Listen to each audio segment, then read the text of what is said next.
So the chorus. The chorus is where things really get interesting. There's so many things to talk about. The first is the arpeggios. The chord here is a G sharp sus4-7. That chord is, you can't copyright chords. Adam Neely has a whole video on that too. But if there's a signature chord for Andy Summers of the Police, it's the sus4-7. It's all over the Police's music. It's the Walking on the Moon chord and so many other songs. It's a bit of a jazz chord. It's very, well, suspended is literally and emotionally the right word. It's a chord of unresolved emotion. What Lifeson does here is he arpeggiates it and then adds the third, making it clear this is a minor chord because you can't really tell the sus. And then you slide back up to that second chord, but instead of playing it barred, now you lift off the bar and just hold it down on those first bottom three strings, and then you play an arpeggio open. So it's...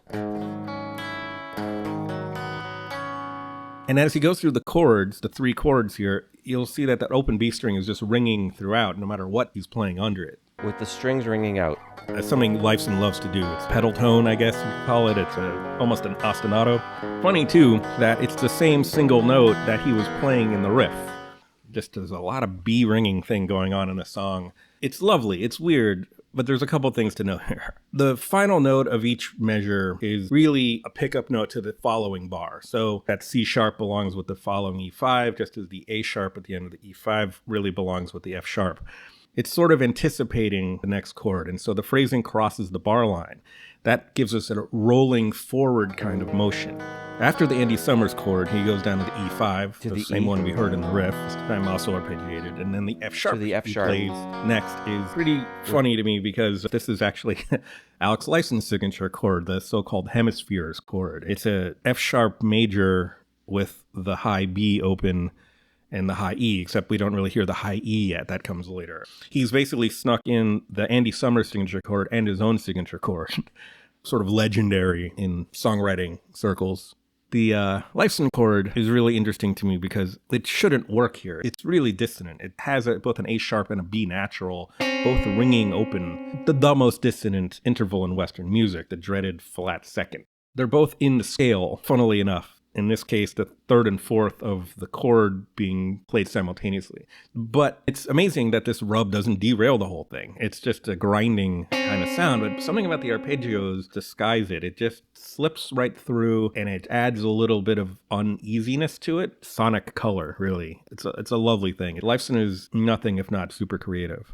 The mood of the song is ambivalent and kind of introspective, and this suits it. The dissonance sort of represents the passing pain of these arpeggios. The second half of the chorus, the 4/4 section, it's the joy of performing, the arts for art's sake ethos. The other thing to note here is that this is a 3-chord pattern with 1 chord per bar. So it's the same 3 chords over and over again, but it's not a 3-chord melody, basically a 2-chord melody. Every line is 2 chords. You can see how it lays out there. But then you also look at the bar count and you're like, wait a minute. There's 7 bars of 3/4 here across 3 lines. There's this extra bar at the end for a 21 beat pattern, which doesn't make any sense and doesn't really line up with 4s or 6s or even 2s. You'd think the 4/4 would come in at the first of the pattern, but it comes in on the second of the pattern, which is the E5. It's not like it starts over again. The loop, the 3-chord loop, continues across this new time signature change. Not just a time signature change, it's like a whole new energy change.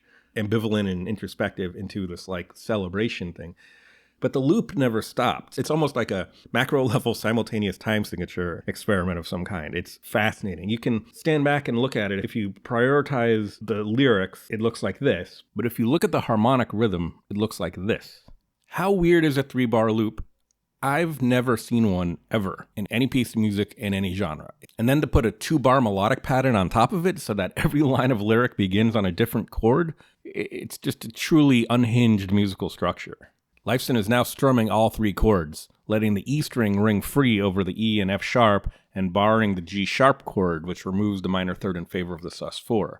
The melancholy is now at bay. Geddy plays roots, as he does in most of the song, possibly the most minimal bass performance of his career. Yes, but sometimes people love crap. It just sounds fantastic. The melody is great. Everything is like lining up. But then when you actually learn how to play this, you realize, no, nothing's lining up at all. It's like completely not.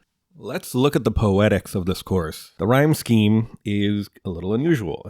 A, B, B, B, C, C, B form, with the final basically being half lines. Living in the limelight doesn't actually rhyme with anything, and yet everything else rhymes with something. The secret sauce here is the final line. Is actually two established rhymes. By doing that, you tie together first half and the second half. Ending with another Asian line would be quite a bit less satisfying. And it just so happens that it lands on the final chord of the cycle so that we can exit with the 3/4 arpeggios again. A little reminder of the uneasiness that preceded the joy. An odd 9-beat transition, and then we've got a riff again.